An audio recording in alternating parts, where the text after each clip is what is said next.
Welcome in. It is the C3 Pod. My name is Steve Johnston, the current toy expert in history's Pawn Stars. News on that coming up. And owner of Pandemonium Cards and Comics in Henderson, Nevada, as well as the showrunner for PokeCon LV and the Unrivaled show. The top right-hand corner, Mr. Brett Lawson, student of the game, a Las Vegas. I got to call you legend or icon. It's one of the two. We're still trying to feel it out. Wow.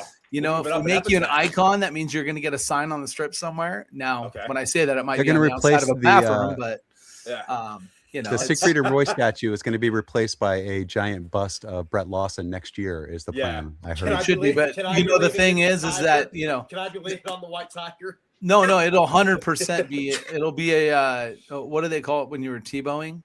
Right? Oh, that's how it. Yeah, absolutely. That's what it'll be. Awesome, bring it. Let's go. And the bottom left corner, we don't do this as often. It is Mr. Paul Vato joining us from an undisclosed location. I almost said vacation. Wow. I'm sorry, because that would explain his everyday life. So I do apologize. Paul Vato is once again on vacation again. I think we're now, is this 6 months, Paul, that we've been on vacation? I left in May for the restaurant show in Chicago and never went back. You know, it's more than 6 months. You know, it's funny too. He's got a landlord out here that's pissed. I mean, just absolutely furious with him. I always assumed that Paul Vato was homeless because every time I see him in person, he's got like 17 grocery bags with him that are filled with the most random shit. It's like he's got like a rotisserie chicken and a bottle of Did you know that he calls those his mystery bags, right? I'm just saying that.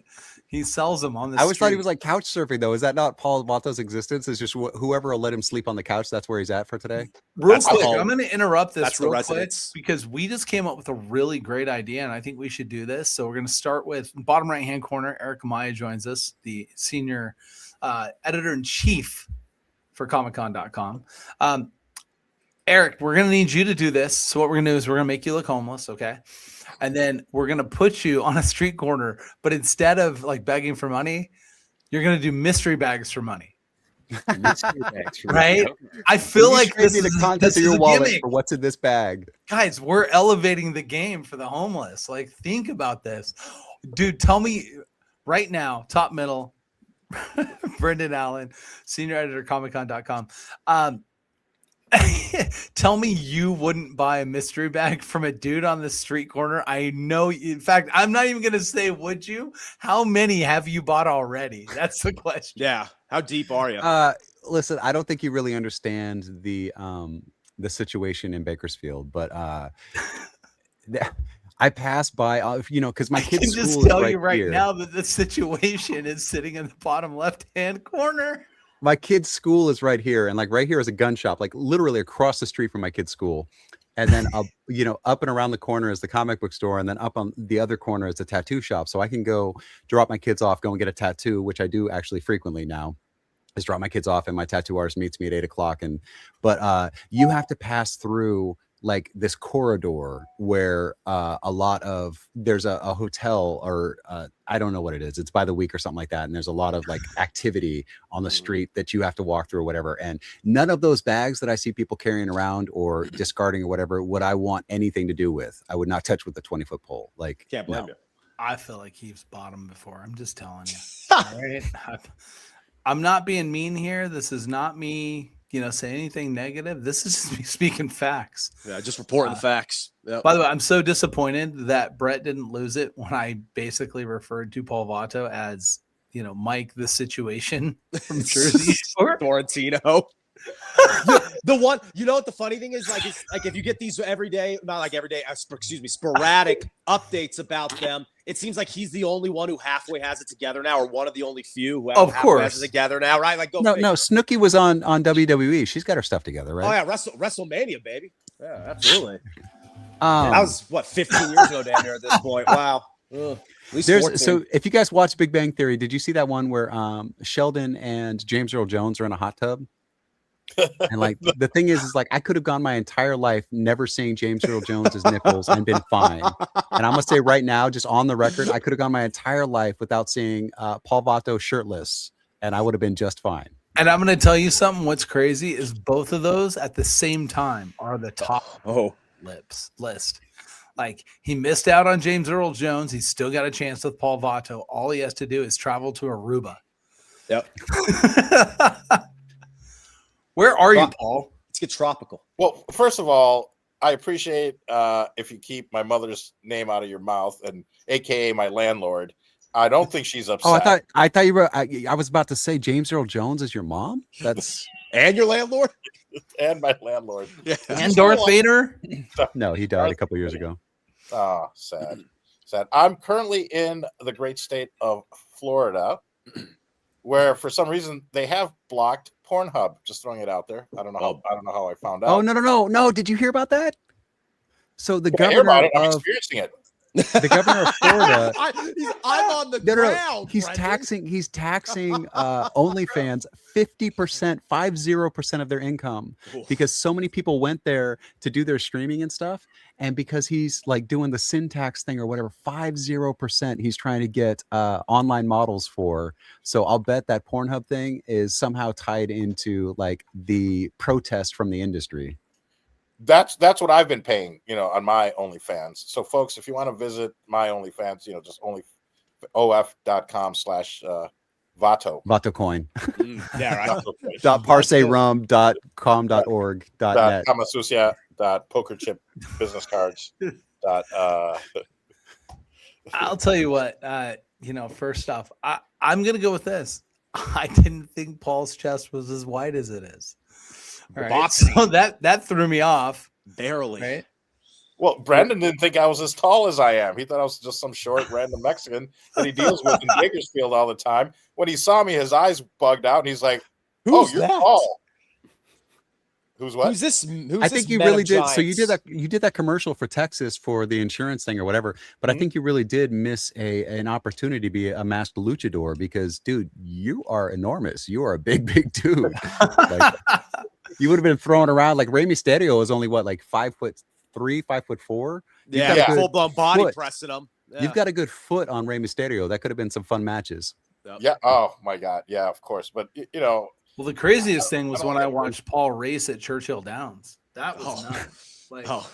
That was. There's not enough interesting. There's not enough wood. There's not enough Woodford Reserve in the world to make that one work out for me. Yeah. Oh, the horse needed to drink. The horse had forget the people having mint juleps. The horses were drinking mint juleps. The horse took a dive and was like, "Shoot me." me and John. I gotta put you down. Yeah, right. Me and John Candy dressed 12 gauge as jockeys. That was my career. There was a movie that John Candy dressed as a jockey. What was that? Was that the Harry Great Norm? Crumb? Who's Harry Crumb? Who's Harry Crumb? Is it Who's Harry Crumb? Oh, right. Yeah. I race Clydesdales. So yeah, I mean, I'm the perfect size of a jockey. I think Who's Harry Crumb? I mean, a Clydesdale jockey, I could go with that. Is the only John Candy movie that I can't watch at any given day, any given time. If you put on a John Candy movie, except that one, I'll sit down and watch it. They're all great. Which is to say, Shut Up, Paul. I am trying to figure out as to why that was relevant right now. You lost me. No, I like it because now I was wondering what the holy trinity, or excuse me, should I say the unholy trinity should be for Brendan Allen. We got the Beatles, we got Ronda Rousey, and we got John Candy. We're set. All right, cool. No. John Candy is my favorite. You missed the entire point. It's that one film. Yeah. That one film is the turd of his entire resume. I was worried. I thought for a second, you said that was the only one I will watch instead of you won't watch. Good, okay. Because I'm pretty sure. No, and John Candy as a human being, have you ever read some of the stuff from like behind the scenes? Yeah. Like he found out that on this rainy, windy, miserable set that they were on, that the crew wasn't taken care of, that they didn't have a trailer. So he had his trailer set up with catering that he paid for because they also didn't have craft services for the crew. He paid for catering and put them in his trailer so they wouldn't be out in the rain. The dude was amazing. And that's what the I Like Me documentary. I haven't seen it yet, but everyone says it's absolutely outstanding because it really goes. That's like the heart and soul of the film, of the piece, of just how incredible he was in terms of how he touched people on those small kind of interactions every day. Well, I mean, you could have used a little different terminology. Paul Vato touches people. John Candy made connections. Right. Hey, you know what? That's not even my all-time. That's not even my all-time worst ones. Really quick before we move on. Hey, Steve, you're a sports guy. Remember that that documentary series, Last Chance U? Yeah. Where they would take the JUCO kids and give them one last chance to make D1. I remember co-hosting a local radio show with my buddy, and I was talking about how, this show is so much different than the other shows and that it doesn't, sugarcoat or glorify or any of those things. It really gives you the full force candid experience. And I said, instead of saying that so eloquently, I said, this is a show that's raw and uncut. It strips these kids down, and you see them without anything. Uncut, and stripped. And strips these kids down. And I literally stopped myself the middle of my commentary and said, wow. And my co-host was just shaking his head. He's all like, and that's why you got to live. So, but at the same time, the best thing about recorded shows like this is that we have our Patreon segments that, of course, you could check out that have a lot of the elements that you can't even get. You know what, the regular segments go off the rails so frequently. The in-between ones are just extra, that's just a good more point. of that.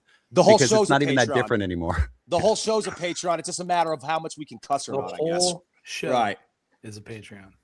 All of it's a Patreon. I'm just saying that, I'm X-rated. bit confused as to what's going on over here. That's all. That's all. I'm sure Erik is too. Erik, what's been going on in your world? I know that after the turn of the year, it's like news is quiet, right? Oh, yeah. And then all of a sudden, all this stuff comes in. Is that now starting to pile on you?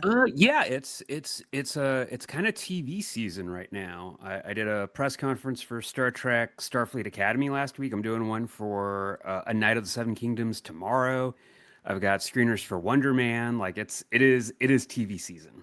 I saw the thing. He's gonna have to leave us in a Wonder couple of Man, weeks the to go first off to Wales for another Doctor Who thing. Yes, exactly. And I have my Doctor Who obligations. So Erik, and when you guys hear me chuckling, I'm not chuckling at you, Erik, because I think Erik probably has the most fascinating line of work of any of us, and I love to hear about it. Paul, stop dropping your good jokes in the comment section and start saying them out loud, please, and thank you. You got yelled at. Yeah, no. Well, Steve, if you know what the one I'm talking about, it's a pretty damn The top good one there, yeah. But we're not going to read it out loud. We're not going to read it out loud. We're not, but I'm just saying, and Paul is not going to say it because if it's going we to are, have it's to going to get be cut. Paul, not me. Not Paul, me. Paul, you're not going to say that out loud, Paul. I'm not. I filter it through the Brendan Allen filter, and I go, I can't say that. Well, it's also Brendan Allen filter. WWB the real thing. Yeah. No, I'm sorry. I had to give. It's definitely not real. Yeah, I had to give him credit without diving too much into it. But anyway, that's what I heard though too. I have an internal monologue, and it doesn't all come out. Yeah, no filter. I did hear you say that as well. Yeah, but that was good. That was good. Because it's more ironic, and you know what? I'm going to build the mystery for the viewers, and they can just draw their own conclusions. But it's actually in context of the other things that you were saying. It's actually even funnier because of your unintentional foot and mouth disease. That yes, bingo. Spot on. My gosh! I'll tell you what, we spin off the rails. Something else that's spinning right now is we're back, baby. Pawn Stars is back Wednesdays, 7 p.m. Pacific, 9:30. Central, I guess. I don't really know. I don't know what the times are. You know what? Just look for it. Go to history.com. Check out all the times, all the information. The first time is Eastern. The second time is Central. Yeah, I know. I get something like that. Only an hour difference. So that means that we're 2 hours behind Central, which is we're in the West Coast. Listen, we're so confused. But no, seriously, the new episodes are out. It's pretty cool. So some of this is stuff that was filmed a little bit back, and then we have a whole set of new content that's coming out as well. I was informed, I didn't know, apparently I was on the 7th on an episode that was called Where the Wild Things Pawn, and I was featured on that episode with Wild Things toys, actually some prototypes. It's pretty fun. And then I'll be back on the 21st, and I will be on February 25th so far. So if you want to check out any of my appearances on this season of Pawn Stars, man, when you think about how long this has been running, how long this has been going, you're in, I believe this is considered season 23 of Pawn Stars. Plus, we have 2 seasons of Pawn Stars Do America, where we traveled across the United States.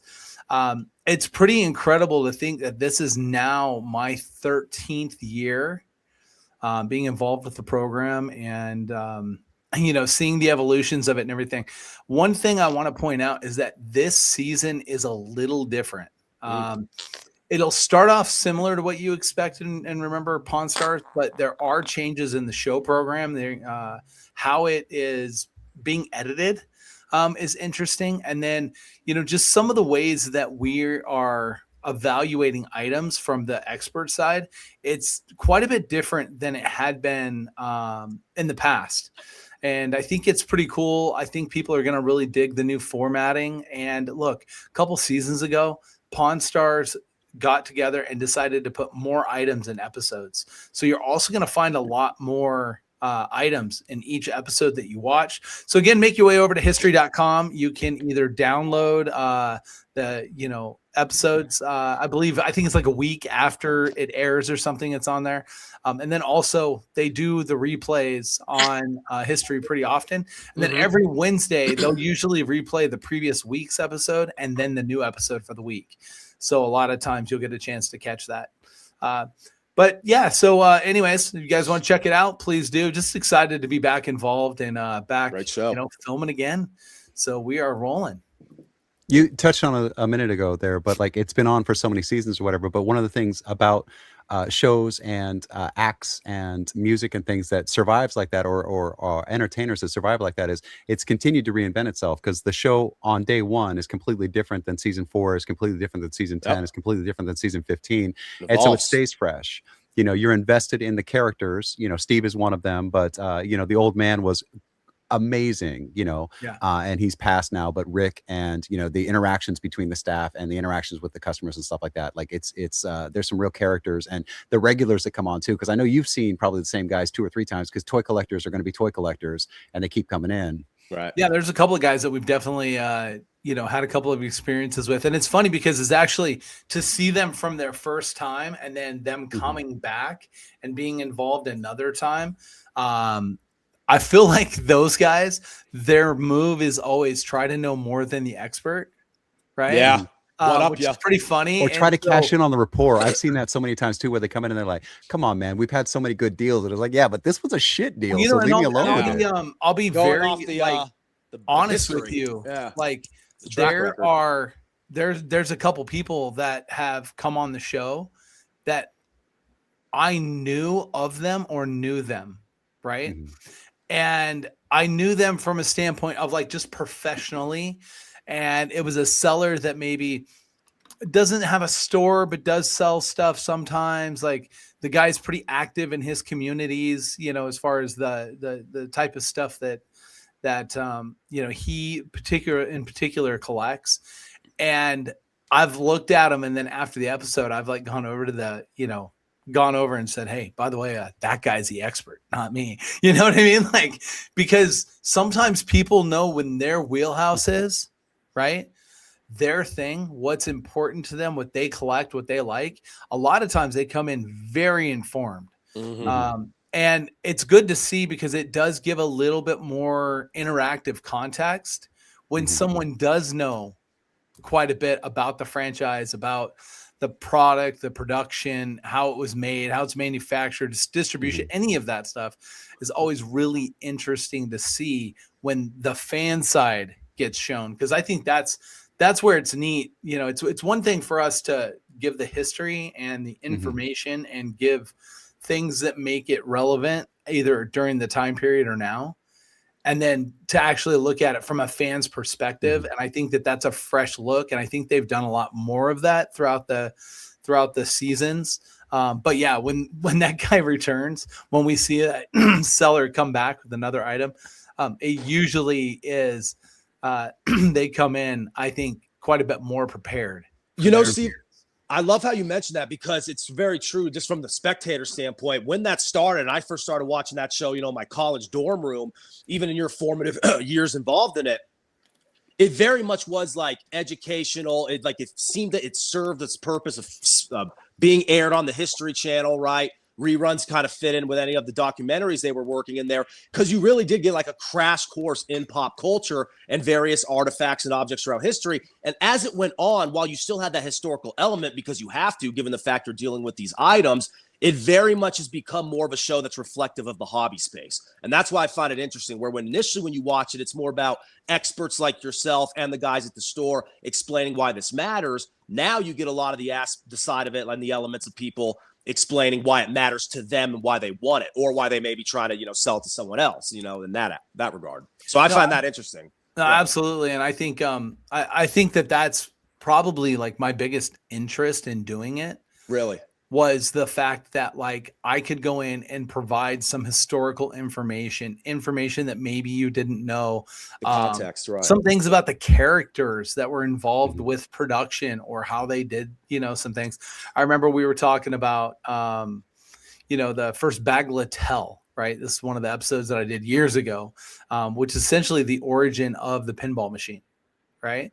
And the way it was first set up was basically one of the dictators at the time in his palace like developed this game, but the Bagatelle was big like a pinball machine, and he had a gala, and then they went to this gala and they saw it, and someone saw it and made a sketch, and they made them small, and they started to produce them and made them to where people could have them at home, because at that time, if you had some type of game in your home, you were like the coolest place to be. That was the entertainment. There's no TV. There was no, anything like that.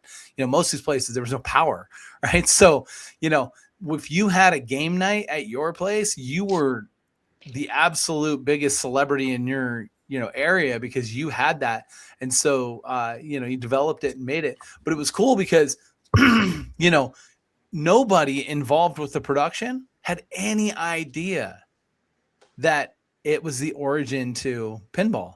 Yet pinball's history is so big, right? And so massive. And pinball machines are some of the most expensive when it comes to the, gaming world of video style games. So it's pretty cool to see. I love it. It's a lot of fun. Again, each and every Wednesday. Check it out. Looks like it comes on 9 o'clock, 9 o'clock Eastern. Yeah. Right. So I guess that's 6 p.m. Pacific. There you go. Yes. So it sounds a little more like that, but just give it a watch, check it out, look for my appearances. And, I appreciate you guys taking every look you get. Paul, we have about 30 seconds left before we go to break, which means if I talk for 15 seconds, we'll give you the ample amount of time to be able to do your, Paul Vato pitches. Amazing. Well, thank you so much for allowing me to be still on the show. And it's great coming at you from Florida. But yeah, just go over to paulvato.com, and right there you can connect with me across all social media. I'm currently at Podfest, so I'm out here promoting the C3POD. So I hope that there's some kind of sponsorship money that you guys could send my way so I can survive while I'm out here. Patty's the worst. Comic-Con.com, your daily comic convention online. Insightful reviews, previews of the comics, toys, and games you need to know. Delightful chats with luminaries from around the geek spectrum. In print, on video, and everywhere in between. The show never stops on Comic-Con.com. Welcome back to the C3 Pod. We are hanging out, and all we're going to talk about is 311 right now. We're not even going to talk about our sponsors. All we're going to do Paul, that was the greatest outro of all time. Oh my gosh, that was by far the greatest closing of a Patreon segment we've ever had. Of the greatest podcast segment, period. That was incredible. And all Catching I have to say is Paul has friends in low places, which is phenomenal. Look, this segment of the show is brought to you by our friends at Lava Packs. Go to lavapacks.com. Get yourself a mystery pack. Lava Packs doing Pokemon, One Piece now, Bo Jackson's Battle Arena, and Disney. More to come. You can get yourself, and they got a new subscription service. Very fun. You go check the subscription service out. You can sign up to your favorite property there, whether you're a Disney fan like Paul, or if you're a One Piece fan like Erik. And you guys can go, and I just wanted Erik to be like, what? I am? All right. But no, go there, and you can actually set a subscription, and you guys can actually subscribe to a monthly mystery pack with them, and a chance to hit some really cool grails and a lot of fun. So make sure you stop on over Hobby Lava and lavapacks.com. Stop by, pick up a mystery pack, and mention that they were sent over from the C3 pod. All right, we're getting into They're 311. going to raise prices when you tell them that, but go ahead and tell I'm them that. not even getting into this at this point. Brendan, it's all yours. What's that? Oh, hey. So every year on March 11th, 311, the influential alternative rock band from the 90s that everybody still knows and loves is they're doing their annual 311 day in Las Vegas. They're doing some dates leading up to Las Vegas, but they've announced the Road to 311 Day. It's a series of shows taking place in Sacramento, SLO, and Ventura this March as the band makes their way to Las Vegas for their annual 311 Day celebration. This will be like the 26th annual 311 Day. They've done a bunch of cruises, but they've been in Vegas now for 12 years. And this year, they're doing a bunch of activations across town. So 311 is really being celebrated for 311 Day in Las Vegas. They're doing special performances. They have a 311 museum. There's a bunch of packages where, you know, it's interesting because I've done photo passes for press at a bunch of shows now.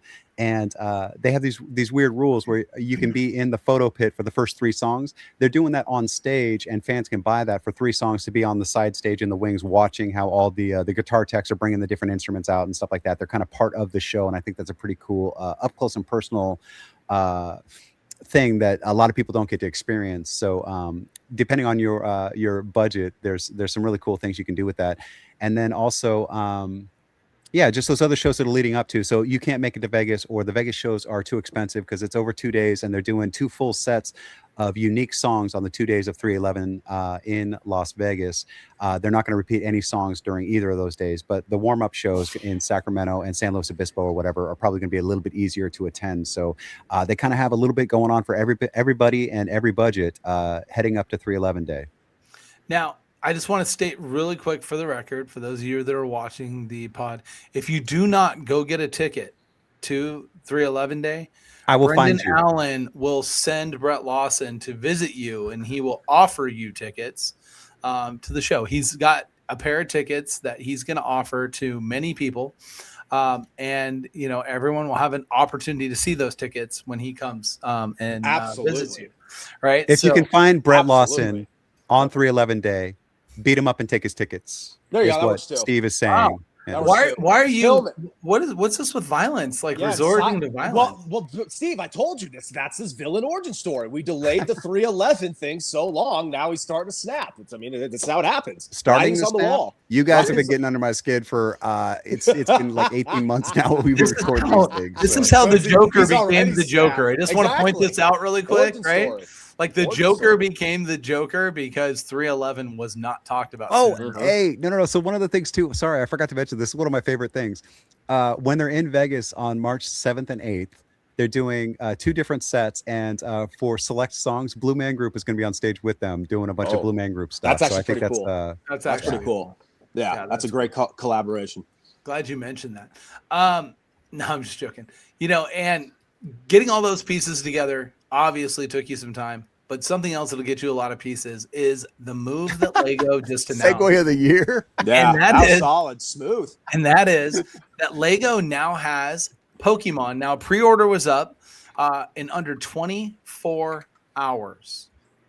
They sold out of the pre-orders of the Venusaur, Charizard, and Blastoise. Brendan, tell us more about what Lego is doing with Pokemon.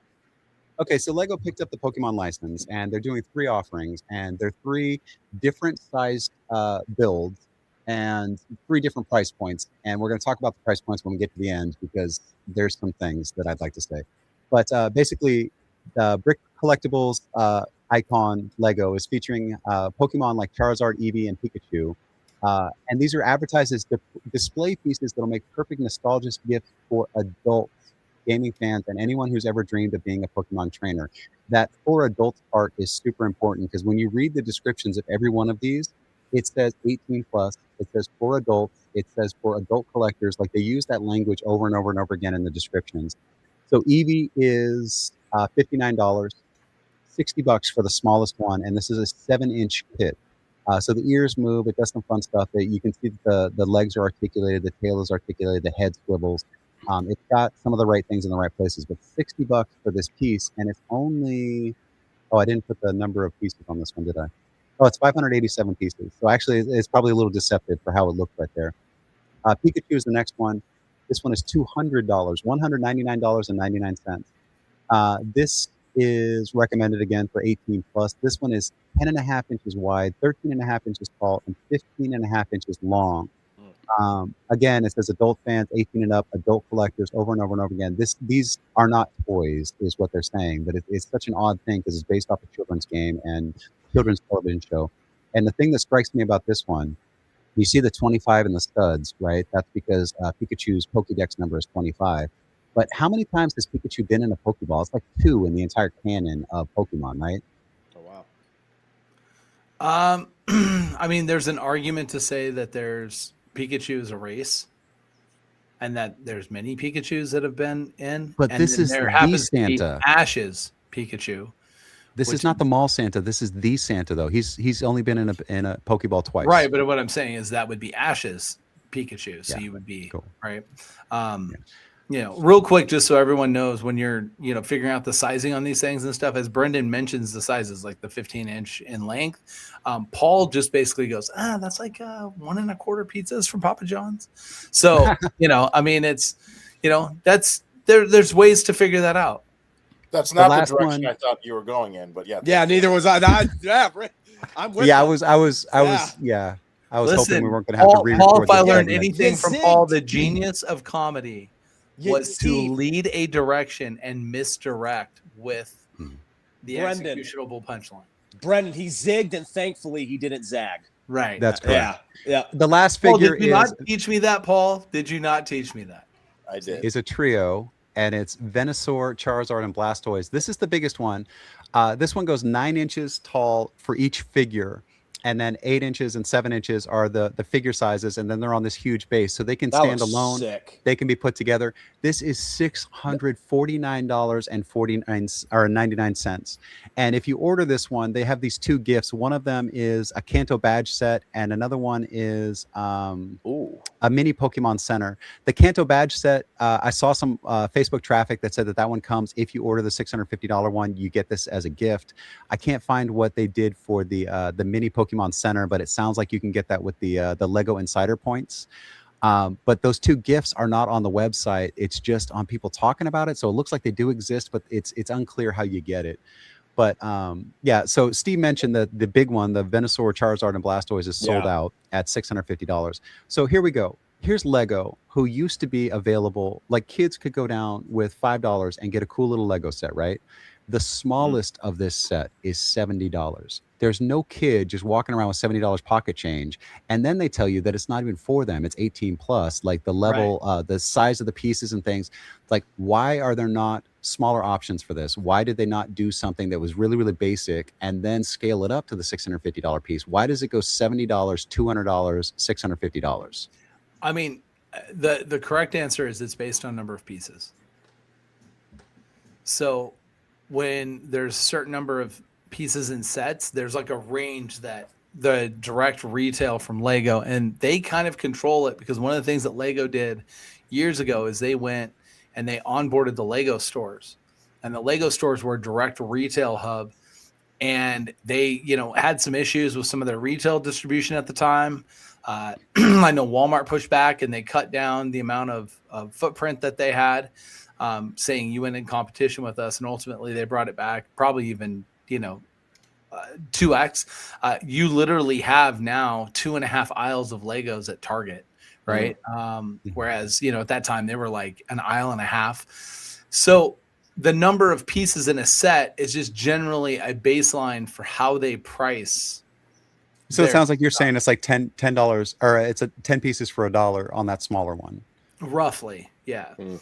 And that's kind of, and if you bought pieces, so I did this recently, so I'm actually glad we're bringing this up, because I ordered pieces that my child Brody was specifically wanting, because he was making these mechs and he needed these joint pieces and other stuff. We went on the Lego site because that's where he found he could order them, even though there's other options out there, and I'm aware of this. We did pay and order directly from Lego the pieces. I got a bag, and it was funny because when we ordered, it was like quantity of 8, quantity of 12, and I felt like we were getting just a ton of stuff, right? And then the bag shows up and it's literally the size of this Kleenex, right? Like, and now I had all the parts in it and it was like $44 delivered. So, you know, it's Lego's gotten more expensive. You know, about 10 years ago, you had an article that was done in regards to Lego being worth more than gold. Right now, I would argue that gold's scaling at a faster rate. But, you know, Lego has held this spot, you know, at the top of the hierarchy in the world of toys for years. And I think transparent pricing has been part of it. Like, you know, when you look at a set like this, when I looked at this, I was like, oh yeah, that Pikachu is probably like $200. And then I looked at the price and it was literally $200. And it was just because of the number of pieces. I think and it tracks with these sets because I just counted. Right. I just looked at the number of pieces. It does track. It's about 10 pieces for $1. So I get that. But what I'm saying is, why then is there not a, you know, 100-piece set that a kid can get for $10? So there are, but right now what they'll do is, and this is pretty standard for Lego, right? And two, what we don't know is Mega Bloks may have a certain scaling or styling that they have a license for their building sets, because they're the ones that had Pokemon previously. And then Lego may only have, or they may only be able to do the adult collector sets, right? Which they do. They're called UCS, the Ultimate Collector Series, right? And so these fall underneath it. A lot of times when you see the black boxes, right, you see the monument builds, or you see like the town pieces where it's like it's the flower shop with apartments above it or whatever it is, right? Those are generally built as adult collector series, which is why you're also getting all that verbiage in there. That verbiage actually follows the stuff that's built and marketed specifically for adults. We're priced out as a family. We're priced out of Lego now. So my kids like building stuff. So we did lots of different building things. Yeah. You can get all kinds of brick stuff. So this right here, and I can't even tell you how many pieces are in this thing, but like, this is the one that my wife got me for Christmas, right? I had just as much fun with this as I've ever had on any Lego build. And this thing costs like $20. You know, it's like, that's the thing, is like, I'm going to go where my kids can get the most bang for their buck for their entertainment. And that's what we ended up doing, is getting a bunch of cheaper sets. Now, these may or may not be compatible with Lego. I haven't tried putting the stud sets together, but you know, we were able to go on like Amazon and different places or whatever and find stuff that fit within our budget that has thousands of pieces for $20-$30. And I mean, it's you've just, got bootleg companies out there that bootleg these big sets. And they're sent out, and instead of being Pikachu, it might be Lightning Pokey Guy or whatever they call it, right? And it's essentially the same set, same style. Bricks pretty much feel the same for the most part. Just doesn't have the Lego branding, and it doesn't really truly have the Lego snap. That is something that they have. There is a feel when you put Lego together or try to take it apart, right? That there's just a feel that those bricks are different. But, you know, companies like Mega Bloks have really scaled up over the years and gotten a lot more competitive. But these sets and it being official Lego is going to blow it out of the water. And as soon as they bring out minifigure sets where you have minifigures of Pikachu, minifigures of these different, you know, characters, and then you also have minifigures of the trainers, it is going to be next level for Pokemon. I mean, you can already see it with the world of Fortnite and what they've done, scaling in the trade-offs to the Lego Fortnite. And now there's, you know, licensed characters in the Lego Fortnite side of the gaming, and now they can bring those into sets with the licenses that they have and stuff. And this is probably going to help really bring Lego kind of back to the forefront. Don't get me wrong, Lego hasn't left anywhere. I just think that this is going to really be big for their brand. And when these sets are truly out, like these pre-orders are a big thing. Wait until they hit stores and people see them in stores. They'll be gone everywhere. You won't be able to get them. They'll be selling for 3 to 5x on the secondary market. Like, these are going to be, there's no, that Venusaur Blastoise Charizard set, that thing will be $1,500 as soon as it hits. That's the thing. That's the thing too, is that's what I'm saying, is like, at no point in any of these descriptions does it say toy, right? Yeah. At no point does it say it's for kids, right? So now you're sitting there talking about secondary market, and we've talked about collectibles, how like collectibles made to be collectibles are never going to be collectible. It's never going to hold value over time, you sit there and you look at things that like what happened with Labubu. Like they were all over the place. They were super expensive, and now you can get them for like $15-20 different places. Like it's one of those things where you sit there and you look at it, and it's like, what is the point of making these things? And obviously at this point, they're making collectibles to make collectibles. So you're going to get scalpers going out there buying everything that they can off a Target shelf, and they're going to be marking it up or whatever. So this thing that's now $650 is going to cost somebody $1,500. It's not available to my kid over here who's making $20 a month allowance to save up his money to get it. And that's where I think that like Lego has always been kind of a stalwart in kids' birthday presents and Christmas presents and things that they saved up for and whatever. And now it's just not that thing. It's something else. It's they're pricing out what used to be their primary market. And at some point, when this collectibles thing crashes or something, like where are they going to be when they've alienated the people that they've marketed to for 100 years? Well, there's two issues real quick with the statements that you made. One, and one of them Paul Vato has a big issue with, but the first one is Labubu's direct retail is $27.99 for most of their blind boxes. That has not changed. And that is the only direct distribution in the United States. So your statement of you're finding them for 15 or 20, you're finding bootlegs once again. But that's okay. Okay, no. So $20. So I was off by like $5 on the price. No, I mean technically that would be almost $8, but we're not counting that. Because here's the worst part, and this is the thing that Paul Vato had the biggest issue with. Paul, what was your allowance in 1985? We did not. Okay. How do I answer that? Right. We didn't get an allowance growing up because, like our white friends, we wanted an allowance, and my mom was like, "I can either give you an allowance, yeah, and then you just buy whatever you need with that money, or I can just buy you whatever you need, and you don't have to, worry about that." Was she one of those moms that was like, "I'm going to give you the $20 you're asking for, but that's going to be for your food and for your clothes and everything for the month. So good luck stretching it"? No. Well, she gave us a choice. If we wanted that, yes. But then we're like, no, that's all right. Just give us money when we need it. I just want to know, and I'm just really quick, and please explain this to me. But how come you give your kid a king-size Snickers for his allowance weekly? I mean, because he gives him $20 a month. Paul Vato's got kids? No, I'm talking to you, Brendan. Because I'm broke. I'm broke. I have no money. Hold on. Let's do the math. Let's find the specifics. I love how you find the absolute most insignificant part of the story to key off on, and you just will not let it go. You're like a pit bull with a freaking really, pantyhose or something. Really, Mr. Al Jolson? Thank you. I appreciate that, Brett. Thank you for coming to my defense. For the record, Brendan, on average, provides his child $4.62 a week in allowance. What? So well done, sir. Well done. Humble. In this day and age, I like it.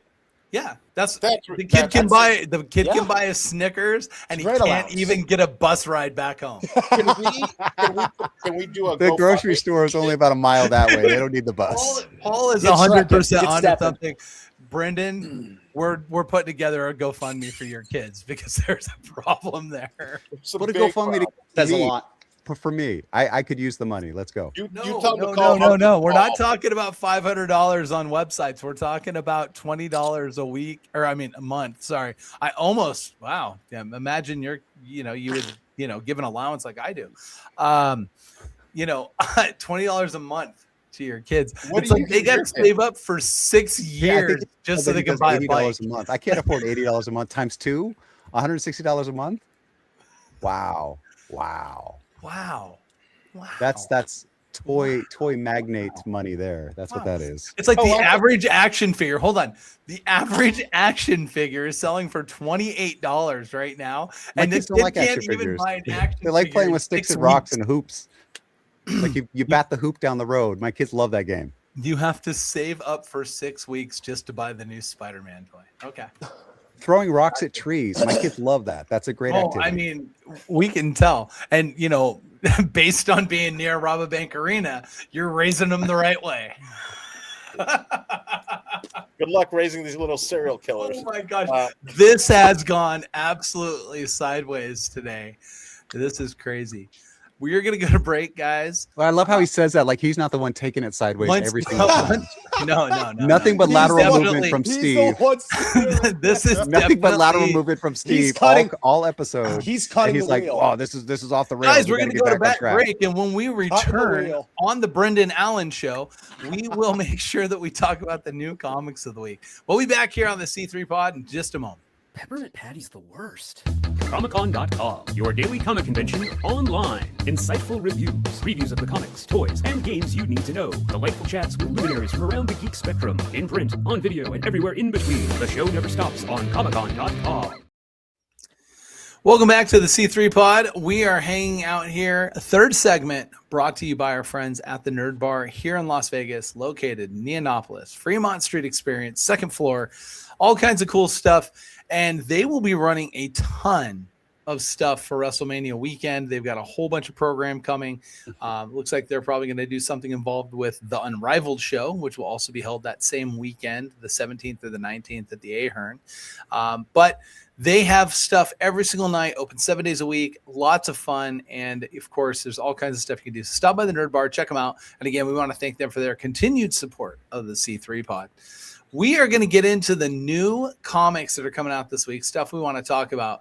And real quick, before we get into this, I just want to point this out. We've talked multiple times in regards to the Absolute Batman line and, all the Absolute series and everything. Now the market is reflecting it. If you have bought these new comics that we've talked about, ones that we've actually pointed out that you should, consider getting and get into, in the Absolute comic line, they have taken off. There is a ton of variant covers of Absolute Batman, of Superman, of Wonder Woman that have absolutely scaled up in the dollar amount range to even where recently we had the first appearance of the Joker that we talked about, right, guys? And that first appearance of the Joker is already trading at $12 at market, right? That's almost 3 times cover price. That's 2.5 times cover. When you see stuff like this, it's incredible because that tells you that the strength of a line is back, and that will help everything that is happening. So when we talk about these new books, really pay attention when we talk about, key appearances, whatever it is, those things, because it only takes that one book. And it happened this week. You have the Superman, Absolute Superman come out, and there's a variant cover that was just a order variant for stores that's selling at $50+ a cover because of the art.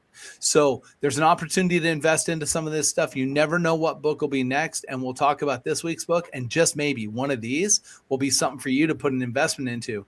And you'll be looking at a pretty good number down the road. And what do we got, fitting. Brendan? It's fitting really quick, if I just may say, that this was our ultimate comic book of the year in 2025. And I'm very curious to see how fast the movies get to it. Because as we've seen with other comic books that have this type of initial success and this type of initial traction, Steve, like you said, the sales reflect the interest and the relevance. The films want to capitalize on that interest and relevance. Kevin Feige is looking, James Gunn is looking at this for DC and Peter Safran and company, and these eventually will be adapted in the near future for the big screen.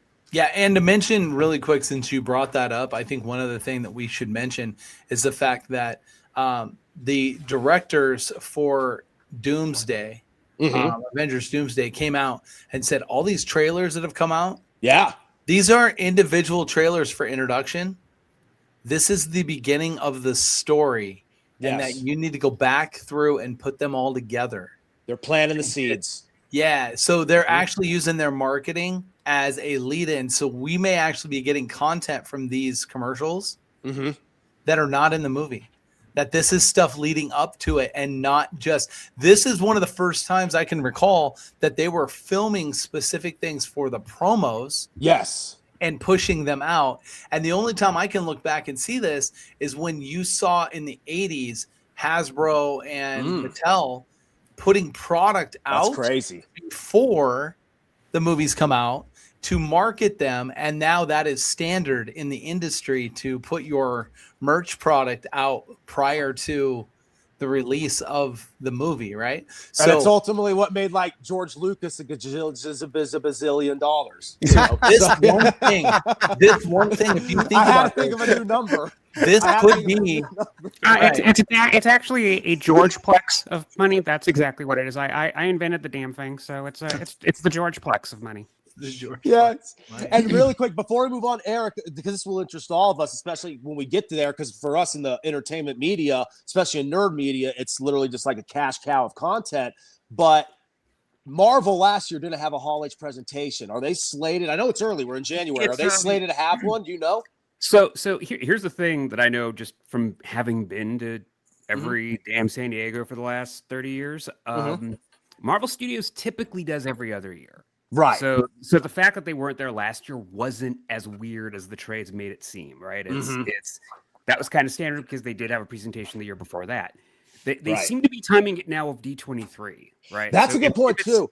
So if it's a D23 year, Marvel will do a presentation in San Diego. That's a great because point. it's their product. And I think it's a conflation. I think on the internet, so many people get so hyped on social media, they'll sometimes confuse D23 and Comic-Con. Remember when the trailer footage of Infinity War leaked a few years back before the initial show? Everyone thought that was Comic-Con. I'm like, no, that was D23. Yeah. Exactly. So people often get those wires crossed. Yep. Yeah. No, and it's, you own the property, you do it. So we'll get into the new comic books of the week. The first book, Batman, Superman, World's Finest, number 47. Brendan, what do we got in this one?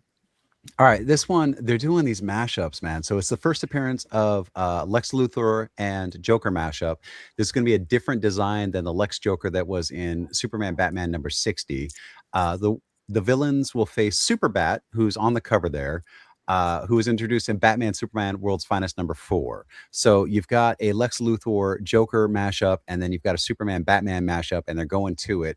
It says fusion versus merger. The combined might of Batman and Superman faces off against the combined might of the Joker and Lex Luthor in the knockdown, drag-out brawl of a conclusion to the merger. Someone is about to get their not-too-distant past kicked. It's good wordplay. I like that. This is, it's kind of interesting. And I will tell you this, it's funny, whenever there's like a change in Superman, no one really pays attention too much. Never. Like they're like, yeah, it's okay. His suit's a little different, whatever. Yeah. You do anything different to Batman. It's so true. And the world is on fire. They're like, no, that bat is not batty enough. They lose their mind. It's so true. Like there's different versions. There's different in Marvel. There's different versions of Thor, like 3 or 4 of them, and no one cares. Right. You give a new version of Spider-Man, and literally, like you get a movie 2 years later. Exactly. No, those webs on his elbow are supposed to be concentric, and they're not concentric. They're linear. Exactly. Right. Exactly. And let's be honest. Why wasn't this a Red Hood merger? Why wasn't this Batman Red Hood merger? Because it's kind of like the Red Hood Batman, right? 100%. 100%. That's what it looks. That's like there's a variant cover for this one that I think is interesting. It's an open order cover. It's the cover by Fabrizio De Tomaso, and this is the punk rock variant. And I just think this is such a cool cover. Wow, I love it too because Batman's like that batarang shaped like Brett Lawson. Yeah, right? totally. It's perfectly done. Brett has that outfit. Totally. Oh, absolutely, with the studs and all. And with all the gym time that Brendan Allen's put in, I guess that's Brendan Allen Soups in the back. So I did model for this cover. Tomaso called me up and he asked me if I would send him some poses. And I was wearing not a Superman shirt, but the shirt said maybe steroids on it in the image that I sent him. But that's my body with Lex Luthor Joker's head on it there. You know what's funny though is that as much of a joke as that is, right? The whole conversation of that's a joke. Brendan does have those same pants. I like the pacifistic. If that's even a word, batarang. It is cool. Oh, it has a peace symbol on it, huh? There should be an anarchy symbol to fit the punk rock scene, right? Yeah, 100%. That is, I'm going to tell you right now, someone is going to produce that. Yeah. And it's probably going to come with these gloves. Like, I think I think it will. You'll get the gloves and the batarang, and it'll be like $79.99 at the ever so trimming GameStop. But they're going to throw in that brass padlock on his hip that you can get at any Ace Hardware store for $10, and they're going to mark it up to like $47. Yeah. Is he wearing a choker? Shipping and handling. I don't know. Let me look at the actual think cover. so. I don't think so. Okay. Yeah, I'll zoom that's in on that. that's an important distinction. No, you know he what's has funny is that a while pin we strap show from this the mask. cover, like you know how you can image search on Google. So Paul Vato is over there. He's screenshotted it and he's image searching the different pieces so he can put this outfit together. That's my Halloween costume. Absolutely, or every day. Well, you know what's funny too is if I don't know, you can't see this on the size, but I've zoomed way in on my computer, and holding Superman's cape there are smiley face buttons. That doesn't read on the size that we're looking at on the screen, but they're little really? smiley face yellow buttons like you used to get the $2 ones at the Real fun details into stuff. I mean, spray cans in the back. Like, it's pretty cool. I like it. It's a cool cover. I think it'll be fun. We'll see what this becomes. Up next is Fantastic Four #7. Right. Number 7 has a first team appearance of the Junior Fantastic Four. So first appearances are always desirable in collections. It says, with a message hidden in the structure of reality itself decoded. Wow, that's a mouthful. The Fantastic Four discover that Sue Storm has just become the most wanted woman in the universe. And that makes both her and planet Earth a target for invasion. That actually calls back to the movie, right? That's a very similar plot. So I like that they saw the reception that the film got for First Steps and kind of tied some of those elements into the Fantastic Four arc. Mm-hmm. I'm not in love with this cover. I get where they were going with it, but covering up the character's face, especially on the female characters, I don't think that is very good. And I don't think that this cover will draw a lot of collectors' interest behind it. The anatomy of her face is very strange as well. The eyes don't match up. Like it's a strange cover. This is almost like they did it because the art wasn't good. Like, I'm not really sure. This is one where you like hear the solicit and you get excited and you see the cover. You're all like, well, how does that in any way convey what the solicit's saying, right? And like, then in 15 years, it'll be one of the biggest comic books of the period. Right. This is cover A. So this is the face of this issue. This is literally like what people see when they look at the solicits, and it's not great. Right. Yeah. Talk about not exactly selling the point. Right. The next one up is Rogue #1. Obviously, you know, Rogue has had a checkered past. Mm-hmm. This is a 5-issue limited series that features Rogue's villainous past coming back to haunt her. You can't outrun the past. Rogue has an idyllic life with her sweet Remy LeBeau, but there are still skeletons in her closet, ones that come out when she least expects it. Rogue has worked so hard to leave her villainous past behind. Unfortunately, the past does not stay in the past. This is a very standard cover. Yes. Everything about Rogue is kind of represented here. You see her relationships and stuff there. You see the smiley, happy person she's trying to be. But the one that caught my eye on this one, and I'll let Erik actually talk about the exchange that happened with this because it really caught me off guard. And that's the variant cover on this one. This is a 1 in 25 Danielle Di Niculo variant. And the thing that I said immediately when I saw this was, Erik, I don't recall, Senator. What did you say? I was like, can she even do this? Like, does Rogue have these powers? Super strength thing. Yes. Yeah. Because she's holding up a Sentinel's head. That's steel, right? Well, so that's got to be a couple of tons. Let's see if Brett knows. Brett, do you know why she can do this? Well, isn't like flight and super strength literally like doesn't it come and go like with her left and right? It is permanent because she almost killed Carol Danvers. Oh, so she has all Carol Danvers' powers because she. That's true. When Carol Danvers was Miss Marvel, that's true. Yeah, before she became Captain Marvel, right? Exactly. That's right. No, you're right. Now I remember because that was a popular thing in the '90s comic book, the '90s animated. So there was this whole one-sided exchange where I sent to Erik. I was like, can she even do this? And I was like, oh wait, I guess she can because she steals powers from people or whatever. So if she had just touched Strongman or somebody or whatever, like maybe she's doing this temporarily. And he goes, oh no, that's permanent. And it also shows that, like, much like what Steve was talking about with the Avengers marketing, we saw one of those trailers or one of those 4 teasers promoting the X-Men returning, and it has a very 90s Scott Summer leading the way. Cyclops is a badass now. It has that kind of element.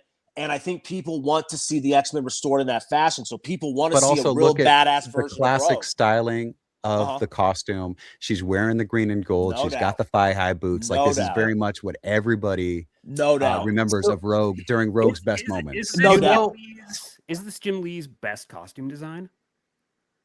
This or Cyclops? Probably Cyclops. This is Cyclops, right? Yeah, because it perfectly fits to what the character, how the suit matches the character. Sometimes it's just kind of a hodgepodge that looks cool. This and then sometimes there's effectiveness, and this kind of ventures more into the latter. Like what Brendan said about this cover, the A in particular, this is like a one size fits all. Any Rogue storyline could use this cover and it'll work. So that kind of is a smart way to go about it for such a popular character. And it's funny because they attempted to do that, because if you notice, this is Shadows of Tomorrow Rogue.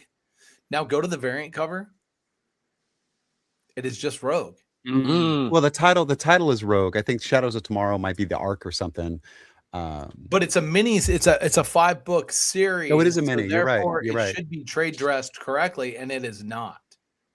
Interesting. Yeah. Right? Another Marvel continuity error that Steve points out. He tends to do it. I like But also, again, Yeah. to point out for this cover, if you're going to a convention and you're going to see any of these folks that are involved in this series, there is so much space here for remarks, and there's so much space for autographs and things. But even without all that stuff, it's a complete cover, just standalone the way that it is. And that's just the perfect way to do it, is that it can get remarked, but it doesn't have to be to still be attractive. And Paul had something to say. Go ahead, Paul. What's a remark? I'm sorry, for those dummies that don't know. I mean, I obviously know. But what's a remark? Okay. So remark is spelled REMARQUE. And what is a remark is if you took this to the cover artist and paid for a commission, they could draw some of the other team members around Rogue, or they could draw some background, or they could draw some silly little picture or whatever you want on there. And that's called remarking a comic book. That can add value. So when you look at like baseballs and you're looking at a Buster Posey baseball, a Buster Posey signed baseball has a value. Buster Posey with 2010 World Series or 10, 12, 14 champs or something like that with an inscription on there is worth more than just a Buster Posey signature, and then certain phrases. So if you get certain artists to do remarks on certain covers, it can up the value of that cover significantly. Great. Thank you. And the people that didn't know, thank you as well. It's interesting. Their continuity is not. Yeah. Consistent. Did you have one more question? Glass on it. Did I have another question? Yeah. No, but I mean, Steve said something very smart, so I was very, very happy to hear that.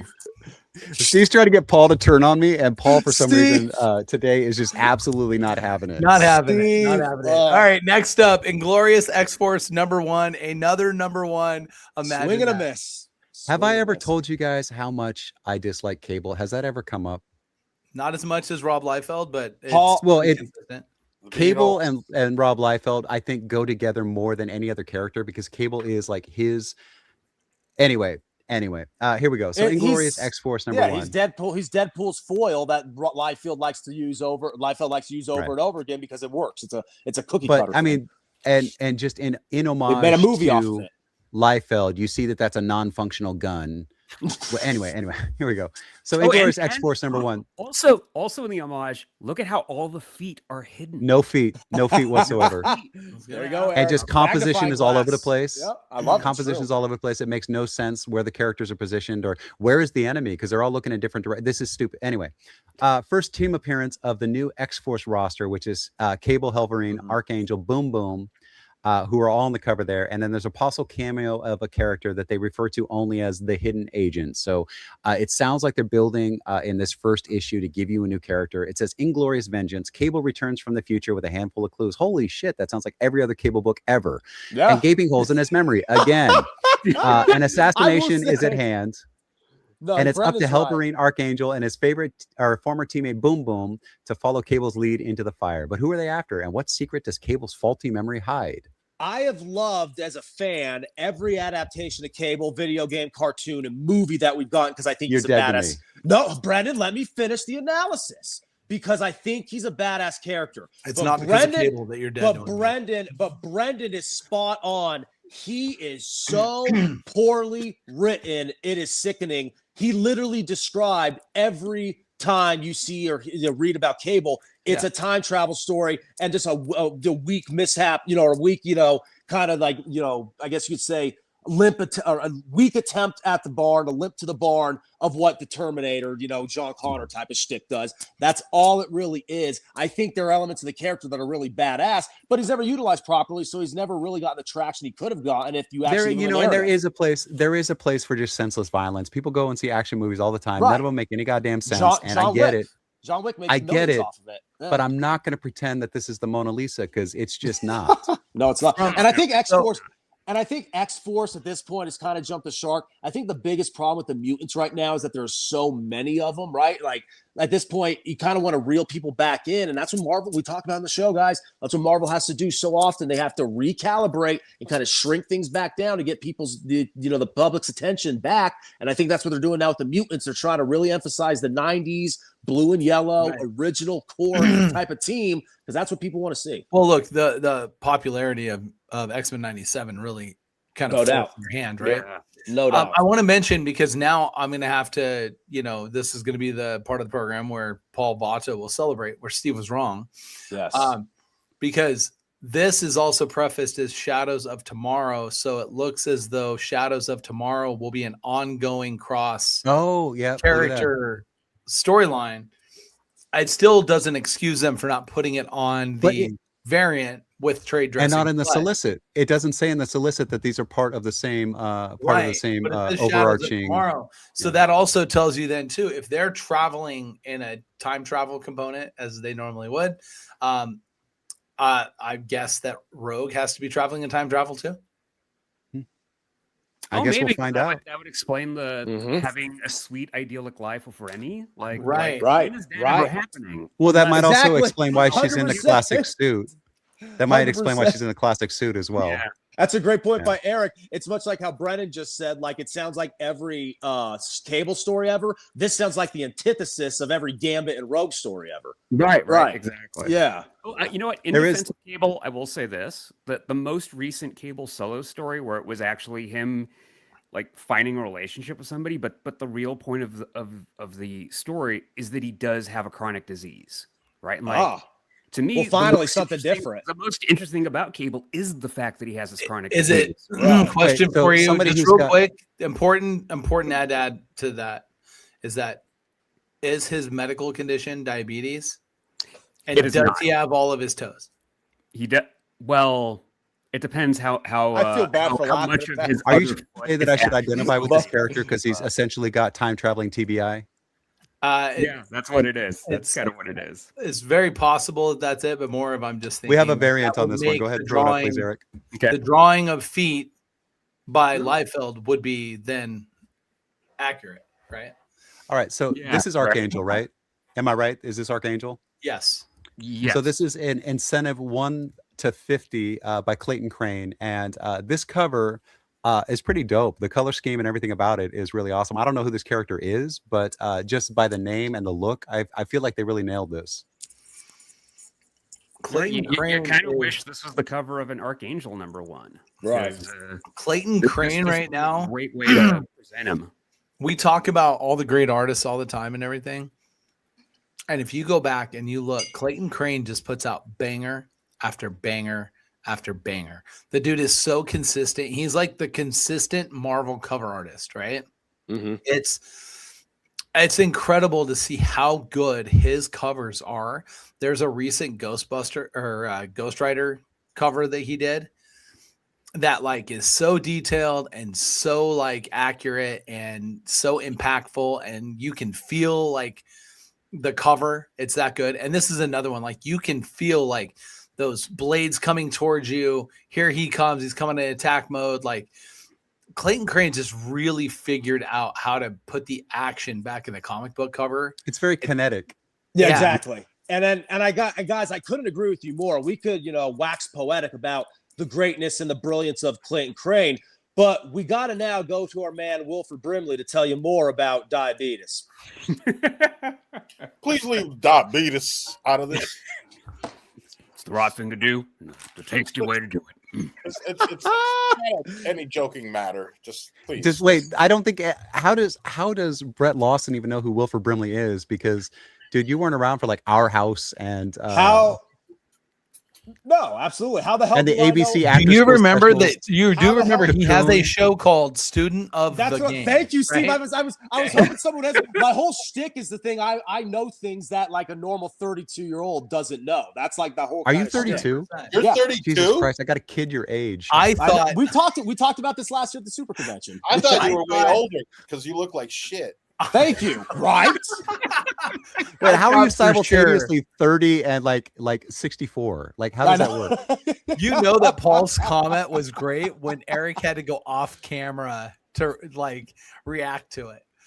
You You look like shit would have been on any other episode, not like the soundbite of the hour or the couple of hours we do this, but the F. Al Jolson and F311 without question takes the game. Well, and so let's talk Wait, about somebody said Patreon. F. real Al quick. Jolson? If you No, want to get that information, he said. visit our Yeah, our go to Patreon, Patreon. because that's There where you go. that information is at. You're going to find more content. Patreon, baby. This is All right, definitely next up, a we've got Patreon Captain heavy- America number 6. Yes, this heavy- episode hold was. on, heavy Patreon episode for sure. So make sure you don't miss it. Go on over It's to the very Patreon dense. and check it out. It's content dense. Lots Captain of activations on Dude, the Patreon. Captain America today. has got nothing on those covers. Wait, what is this? Armageddon assembles in 9 months. Is there a film coming? There is a Hey, film coming. Erik, can we get a lower third for what every time Steve like bullies Marvel or like dunks on Marvel? Can we please get that? Just a counter for the episode. Exactly. What was it when they were allowed to say shit for the first time on cable, right? And they did that South Park episode, and they did the counter in the corner for every time that they said shit, Little and it was tally. something like 200 and something by the end of the 26-minute episode. Okay, so Captain America number 6. Man, they are really just trying to kill it with the first appearances, and here we go. So first appearance of Captain Kingdom, Captain France, Red Widow Russia, Star from China, and Salvation, who is the new leader of Latveria. Did Doom die in the event? Is that what happened? Or did he get removed? Did he get usurped? What happened? It may seem Somebody- that always all-knowing Doom has been defeated, but Doom is never defeated. Okay. So Doom is never... Okay. That solved nothing for me. No. It says Cap returns to present day for an all-new era. Doom's fall. Oh, here we go. And a violent incursion by Thunderbolt Ross. I should have just read the solicit. It's got the answer to... Okay, anyway. Have brought Latveria to the brink of civil war. Captain America deploys to protect civilians and investigate rumors of a weapons stockpile. But when Nick Fury Jr.'s unpredictable new version of S.H.I.E.L.D. joins the mission, it becomes clear that everyone wants a piece of Latveria, no matter the cost. So this is a real-time storyline on Iran. So there's I'm just saying. I mean, there's so let's go much- source material. And I here. was gonna say, and it's funny that you mentioned anything contemporary, and this is not in any way like a diatribe. It's more so just something we say in the comments. Apparently now we have mga. That's what I'm gonna say. Yeah. Make Marvel great again. we have Let's go. mga hats. Yeah. It's true. Yes. Underwhelming cover. I'm not surprised. It's a Yeah. cap cover. They Yep. never get the cap covers right. For some reason, they always make them very suspect at best. There is a variant on this though that I'm showing for a reason, and so this is a Valerio Schiti design variant. This is 110. But every time we've talked about style guys before, every time they're introducing a character or every time they're doing a new line, they sit there and go, underwear on the outside for Superman or no underwear, or how's it going to go? Is it going to have the red offset? But this, if you look behind me, there's one here by Freddie Williams for Superman. And this is the design variant. So what they're showing you here is they go through and they look at the character and they design the face and they do different facial expressions. They do different angles, and you can see they've taken the gun and the holster off to show you what it looks like in detail from the side, and they do it from different angles or whatever to make sure that they have a clear concept of the design and how it plays from different angles and things. And this is something that happens for every single character in every single comic. Before it gets approved to go in, the artist has to come up with these boards and figure it out for themselves. And sometimes they have to get them approved, especially when we got something like Captain America. There's a certain number of stripes that go vertically across his abdomen. The middle stripe has to be white. The following stripe has to be red. So this is what this character is going to look like in every single comic in this run. And then if they change it, they'll go back to this and they'll figure out different little tweaks and things for it for the next time that they're going to be featuring this character. Why? That's good. Why is insight, there though. not a face covering That's or important. a helmet? Because he's got those cool mutton chop side pieces going But up the... It looks like that, like right on the side of his head there. It looks like there's like an attachment, like a clip that like something snaps in. This is not the full study, though, also, because I said for the different weapons or whatever, there would also actually be the weapon out, the weapon in his hand, the weapon from the other side. This is just a piece of what the actual thing looks like. But there's a lot missing from here, is the expressions, too, because he's wearing the same expression in both of those. There's only one response. Paul told me there's only one response. All right. Make Marvel. That's the only response. We need hats. We need hats. Absolutely time to make Marvel great again. I love that when he does the great. Chiron. It's not. When we're in this orientation and he does the Chiron, it covers up Paul Vato, so I don't have to look at him. So I love when. So more Chirons, please, Erik. Oh my gosh. Let's go to another great book, which is Captain America #6. I'm just joking. I thought we were just going to try it again and see if it would, if it would change, but it won't. Each and every week we go over the new books. Of course, as we mentioned at the top of this segment, you never know. One of these books could take off. It could be a big deal, and you pick it up at your local comic book shop. Go see your local comic book shop. Support them. Pick up a couple of books. Every single Wednesday is New Comic Book Day. Go and visit, have some fun, find some new material to read, and have a good time. And also, while you're there, pick up extra books. And what you'll want to do is go ahead and send Paul Vato comics. Okay? Always. So absolutely. We want to make sure we do that. We want to send him comics, so send Paul comics. And with that said, Paul, we let you off the top and do a little promo. It was kind of, I don't know what happened. I think there might have been a technical glitch or some type of issue, whatever it was, but I know that you had more to say. So let's go ahead and let Paul finish, what he was getting in. Was I here for that? I don't remember, but anyways, let's take a look and see what Paul has to say. Well, first of all, thank you guys. You guys are, or should I say absolutely? You guys are always so kind to allow me to, promote the stuff that's very important that really the fans are screaming for. They really want to know about. Absolutely. They really want to know about, Vato coin is now available. Yes, it is. As a matter of fact, I created it a year ago. No, fried rice. Fried rice. Oh, not. I don't even get the chance to promote Vato coin. No, not the white rice, the chow mein, and the fried rice. We've been over this. At this economy, we've been over this. Fried rice. You contact me. I'll send you my new business card. Sure, it's hard to read. It's really for younger people, fellow young people.